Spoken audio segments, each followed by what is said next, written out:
What's up, my brothers and my sisters? It is your boy, Young Gospel, and I really I have a message, but more than anything, I have somewhat of a rant, and a little bit of speaking. I've haven't really been um, doing much of my podcast on YouTube. I've basically been doing most of my um, podcasting on audio on SoundCloud, Spotify, Young Gospels podcast, if you guys want to check it out. But I do want to also speak to you guys, and that way you guys can see me and it could be a little bit more personal. We're going through some crazy times, man. Everything happened in Israel, everything happening here in the States with all of our um, laws kind of changing and them just kind of trying to change the world out from under us. It just seems like they are attacking Christian principles and what we believe, and they're trying to demonize us and really normalize what they deem to be worthy of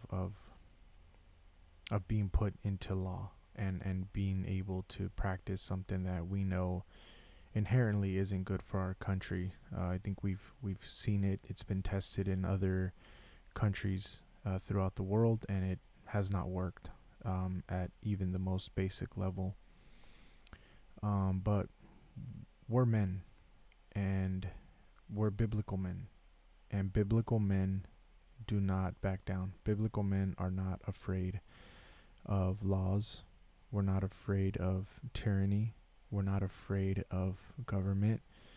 We know what the Roman government did to Jesus and what Jesus' own government did to him.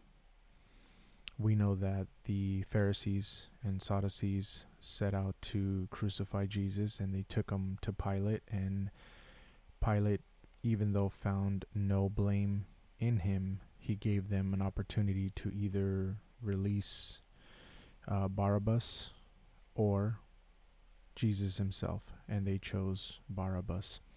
And that's what the world is doing now. The world is choosing Barabbas. We see them doing this on many levels.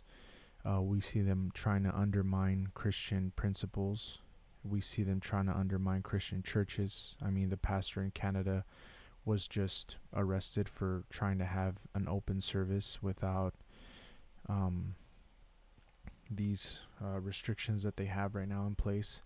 So we see what they're doing, and we see how they're undermining. But you know what? It's also been the fault of a lot of us that have not really cared to vote for the right people. We have not cared enough to do our research as to who these individuals are. Why are these individuals in our government? What do they want in our government? The who, what, where, why, and when. We have not really cared enough to do our research, and that's how we end up with, people like our president right now, which I'm not too fond of, vice president, which again, not too fond of, people like Gavin Newsom, people like de Blasio and the Cuomo brothers, and the lady from Michigan, Whitmer, and we end up with all these evil, diabolical people because we're not doing our research, and we are allowing these people to walk right in the door, and we didn't care to vote. We didn't voice our opinion. So Christians, we can't be too mad if we did not do our research. And again, look, I say that to say this. We're Christian men, and we need to stop being afraid of what might happen to us. We need to stop being afraid of, I might lose my job, or I might lose my company. The framers of this country and our forefathers, they did not care about that. They felt something that was right, it was true, and they did not hesitate to act. And what I'm saying is, we need to raise our voices. This is a matter that is settled peacefully. because we are a peaceful people. But we've allowed a lot of things to slip, and we've only cared about the church. We've only cared about the members of the church. We've only cared about the matters of the church. And that's okay. But we have to remember that we've also inherited a country, a government, a school board, a school system. We've inherited so many things. And the same way God holds us accountable to the laws of the land, we also should rule the land. God gave us dominion over the fields and the beasts in the fields. So we have a moral obligation to do more than what the average person does. There's people that are not involved in church, that are not Christians, but that are definitely breaking into the government. And these are the people that when they get into power, they abuse it.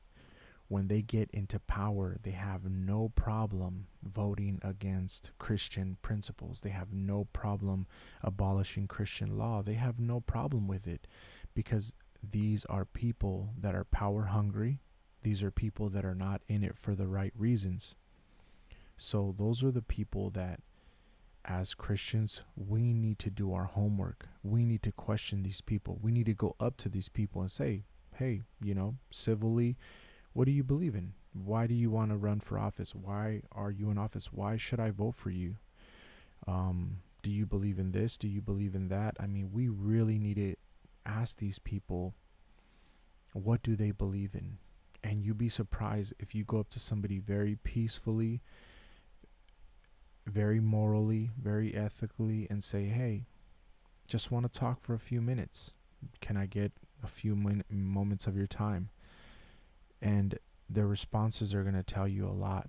I've spoken to so many people. I've went door to door evangelizing, and some people tell you honestly, hey, I don't believe in that. And that's when you go, okay. And it doesn't have to be violent. You don't have to get in their face. You don't have to try to shove a camera in their face. Simply knowing what someone's belief system is will tell you a whole lot about them. And if you can trust them with your community, if you can trust them with your government, and many of us have not cared. And now it's time to be men and speak up and fix this problem. When you have a problem in your home, you don't run from your problem, you address it. You've allowed it to fester. Now it's time to clean it up. We can vote these people out. And we should not be trying to vote other people in that sound like they're good, that are hitting all the talking points. We need to do our homework this time around. We don't have any more time for games. These 4 years that our new sitting president is going to have can definitely ruin a lot of things for us. There's already wars brewing in the Middle East. There's already tensions between Russia. Of course, no tensions with China, because we know that our sitting president has become very chummy with China for some odd reason, whereas our former president was not. And I don't want to say no names because I don't want to get this content flagged. I really need this content to get out there. So, again, we're Christian men, and I do have a message for you guys today, but I really need to talk about this. I think it's worth mentioning that Christian men are real men. We stand for real principles, real truth. Communism has not worked anywhere. Socialism has not worked anywhere. Capitalism is what has allowed a country like America, like the US of A, to thrive. It is based off of merit. It's a meritocracy. If you invent something, then you should reap the benefits of that invention. If you start a company, you should reap the benefits of that company. The minute the government starts trying to take inventions and companies and innovation away, it's when people are not incentivized to try to create anything anymore. And it really puts a pause on innovation. And that is what has driven this country to be the best country in the world. Not only innovation of technology, but innovation of ideas. A free thinking society that can really put forth ideas and we can test them. Does this idea work? Put it out there. If it doesn't, it will fail. But we know that in a socialistic country or in a communistic country, the government controls it all. And guess what? In the beginning, they're going to say, hey, yes, we're going to disperse this evenly amongst the people. But once you have an idea and you want to start a business, they're going to say, I'm sorry, but you don't qualify for the business. And then they're going to grab that idea and they're going to give it to their cousin. And now their cousin all of a sudden has that store on that corner that you wanted. And then you're going to want to open up a barber shop. And then they're going to go, hey, guess what? You know, you posted this a year ago and we don't really like the way you think. But a month later, this government person's brother has a barber shop on that same corner that you wanted that barber shop on. Do you kind of catch my drift? That's what happens in a communistic country. You cannot open a business if you want a business just because you want a business. Everything has to be approved. Look at China. If you say something against the government, you disappear. The government should never have that much power over its people. You should be able to criticize the ideas that the government is putting forth. That's why we have a First Amendment, so that we can talk about these things, speak about these things, think of a new solution, right? We're always told, don't come up with problems, come up with solutions. Okay, but what happens when you come up with a solution and no one cares to hear it? What happens when you come up with a solution and your solution is being put on the wayside? It doesn't incentivize you to want to come up with a solution anymore. That is already the beginning of a socialistic, communistic thinking government. You are no good. Your opinion is no good because you land on this side, because you're this color, because you're that color, because you think in this tone and not in this tone. And that's very dangerous. Okay, I know the history of communism and the things that have happened within, and it's always fallen apart because the people that come into power somehow always find a way to try to enslave everyone else. And the people that they don't like, guess what? They make them disappear. The people that they don't like and that are speaking out against that tyrannical government, they do quick work of them. And the first thing they do is they take away people's right to defend themselves. And if you look at conflicts around the world, the person that has the bigger weapon or the equivalent of the weapon that the government has usually does pretty good at defending themselves. But if you don't have any weapons and you think you're going to throw rocks at someone who has a tank, or you think you're going to grab marbles or whatever it is, sticks, shovels, pickaxes, throwing knives, shurikens, even compound bows or crossbows. This is not going to work against a machine gun. This is not going to work against a government that has heavy artillery. So we really need to think about what we're doing here. We really need to think about it, because all these people who think they're going to come into power, even those people are going to be betrayed by the people who really hold the power. Because power corrupts people. And the sad reality is the reason why this government is so corrupted right now is because everyone who's there is there for all the wrong reasons. We need to put term limits. We can't have career politicians. That does not work. We need fresh ideas. We need fresh thinking in there. We can't continue to have the same corrupt, bought out people sitting in the same seats over and over and over. That does not help anything. That is the epitome of corruption, is to have the same people that favor you, that favor your ideas, in the same position every year after year after year after year. Nothing is ever going to change. And change is healthy. It's like being in a very destructive relationship and you don't want to get out because you're so used to how destructive that relationship is, and you're used to the punches, and you're used to the beating, and you're used to the talks and the arguing. And I'm not talking about physical beating, just mental.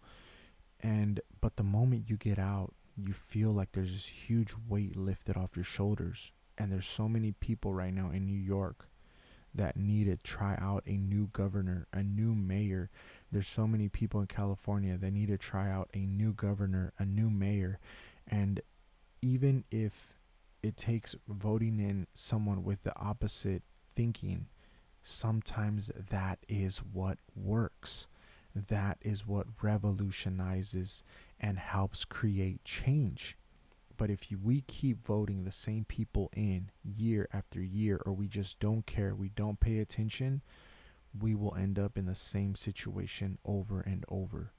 And I really think that we should start having these conversations, because if we don't, we're in for a very rough trip, let alone a landing. We may not even hit the mark. We may just end up in the sea somewhere with our plane completely obliterated, having all these rescue helicopters trying to find us. Believe me, if some of you guys are out there, you're smart. You know that you've read books on Russia. You've read books on, Hitler, and you've read books on Italy when communism was there. And we've read so many books in history, and that's another thing. They're trying to erase history. That's even worse. The reason why history gets documented is so it does not repeat itself.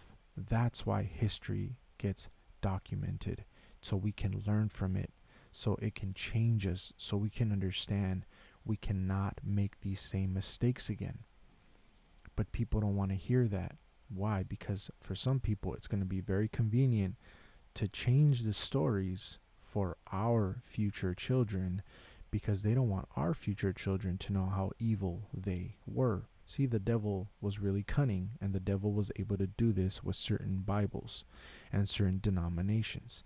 The devil was able to change the story.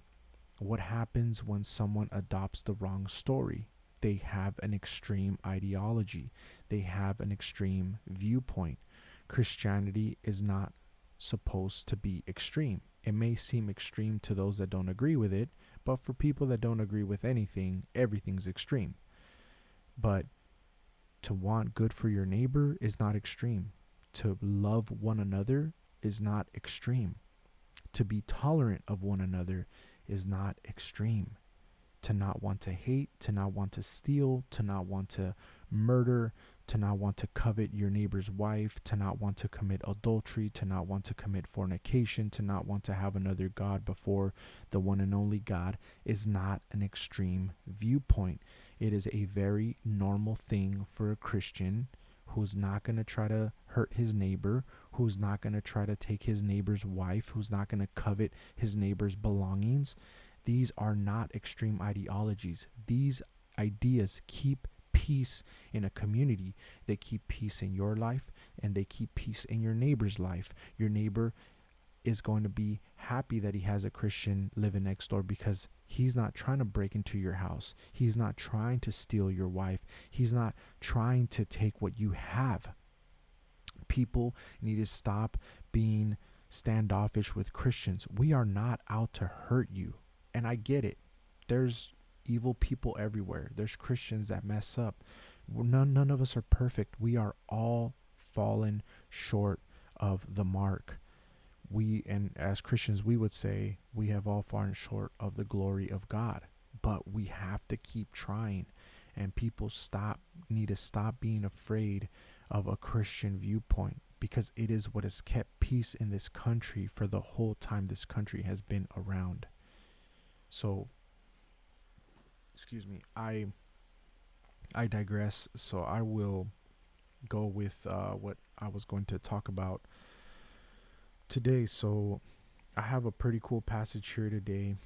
It comes from the ESV, and this is First John chapter 2 verse 15, and it says, "Do not love the world.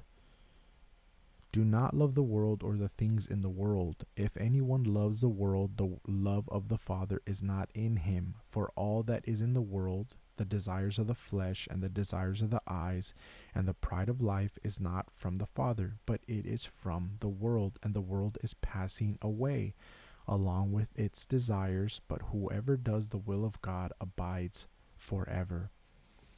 We as Christians are taught not to be materialistic. We as Christians are taught not to love the world or the things in the world.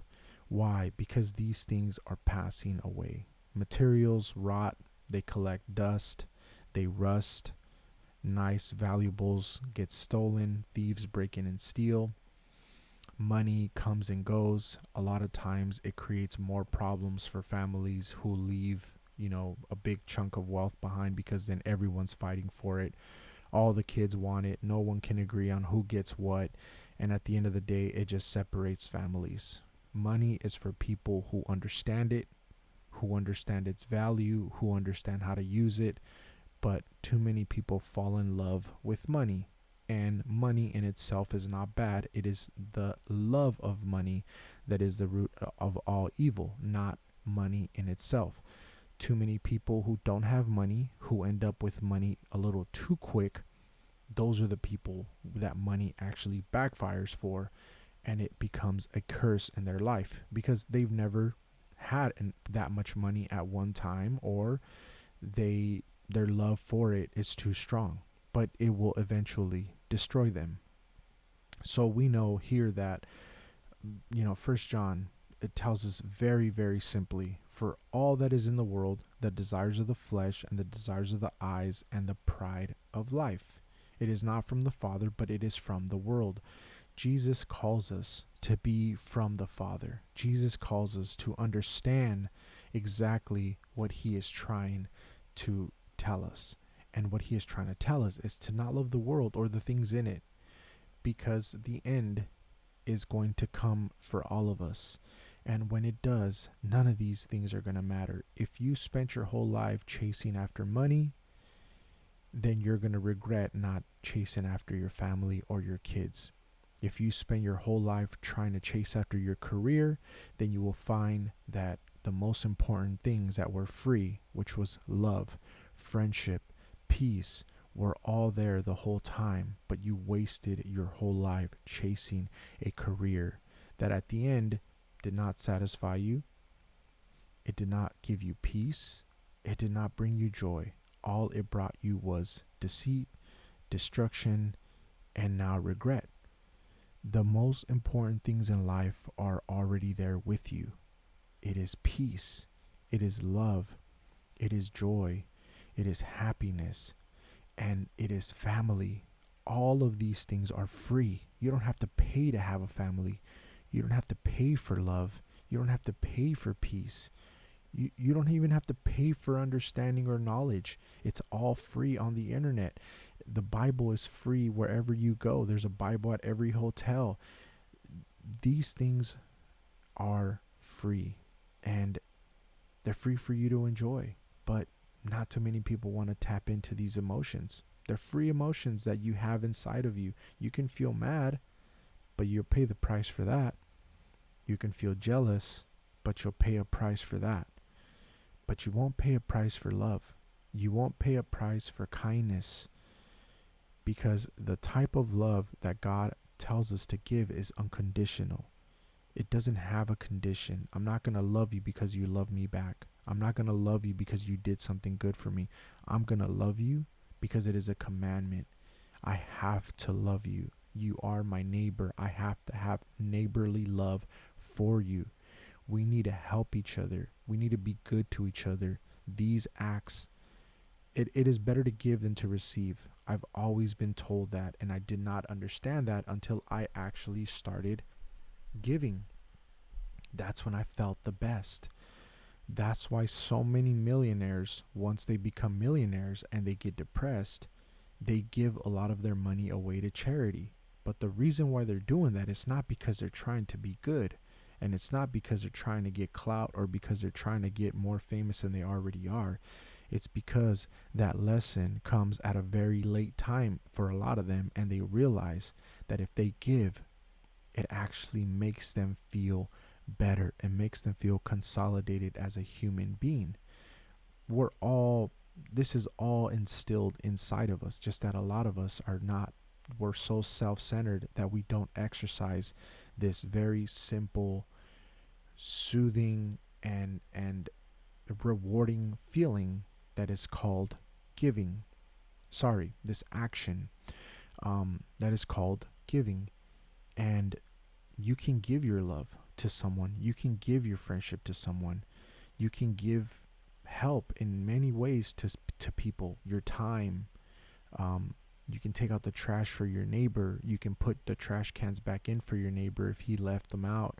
You can help them do an oil change on their car. You can help them. You can cut your lawnmower to their side and cut their grass, and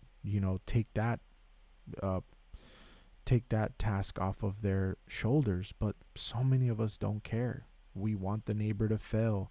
We want our neighbor to do bad. We want our neighbor to crash his car, or we want our neighbor to lose his wife, or we want our neighbor's kids to fall. And there's too much evil in this world, and God is telling us, don't don't don't dwell in these things. Don't be happy because something wrong is happening to your neighbor.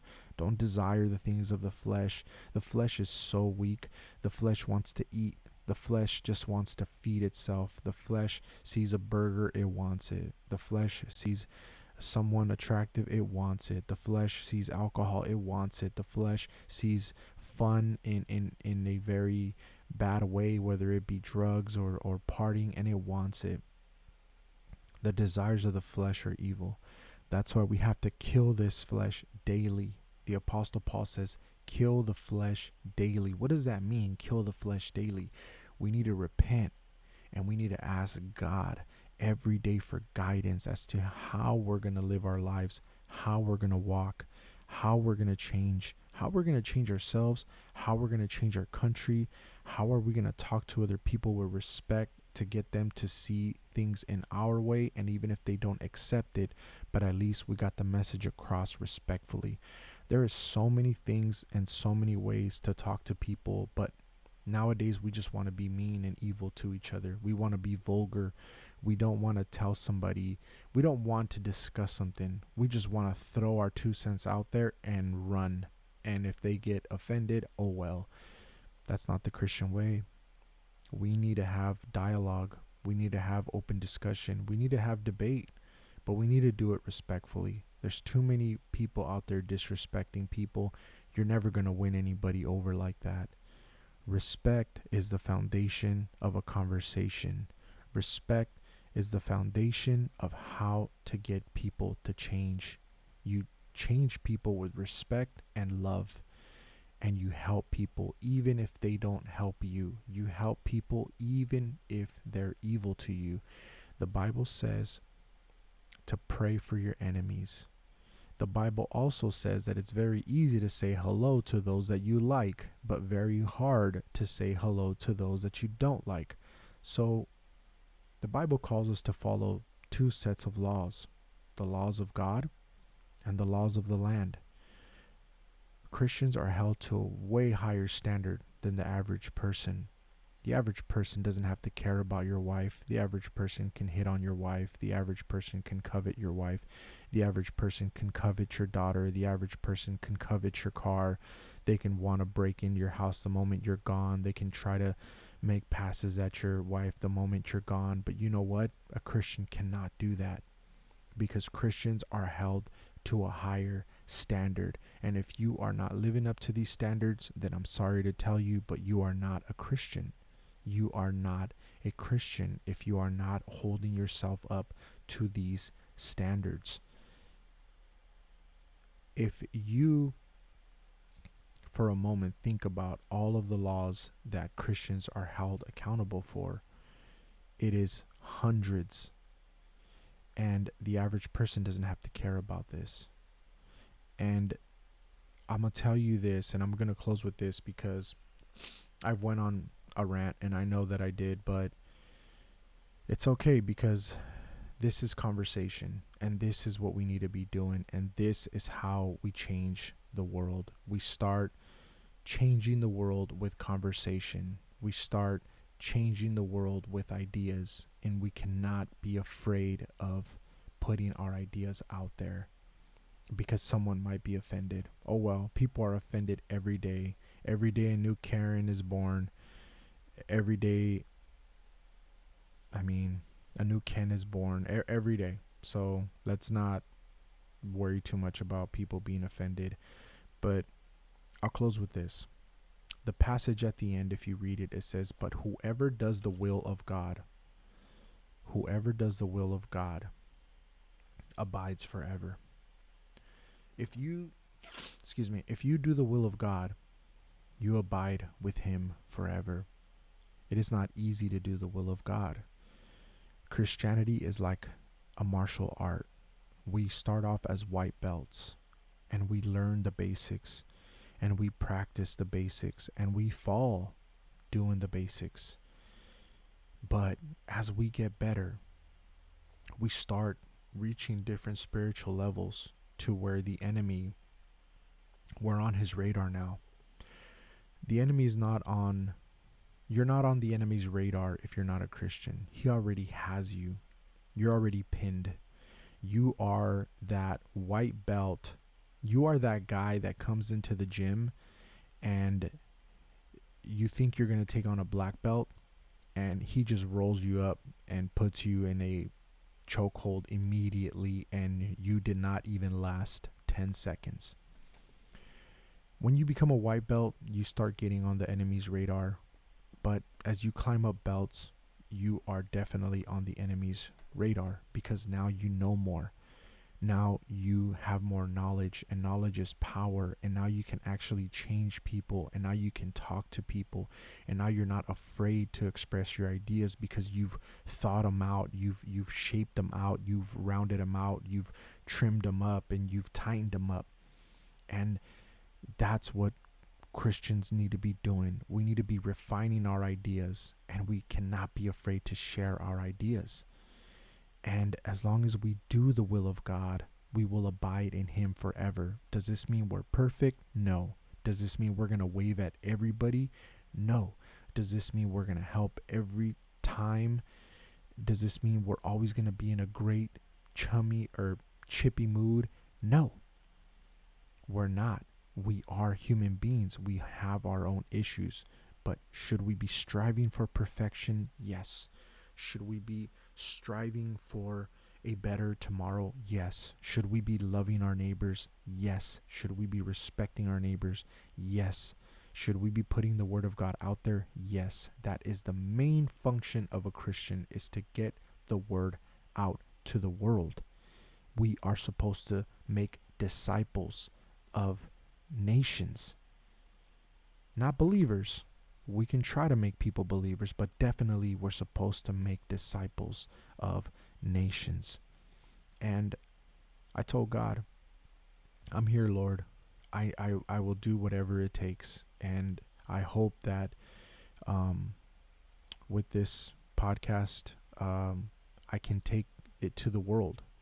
My SoundCloud podcast, and I now linked it to Spotify, does reach the world. I see people following and listening from different parts of the country and different parts of the world, Africa, Netherlands, I think Nigeria and Africa, South Africa, and then Netherlands, Germany, Croatia, Brazil, in South America, a lot of places in South America.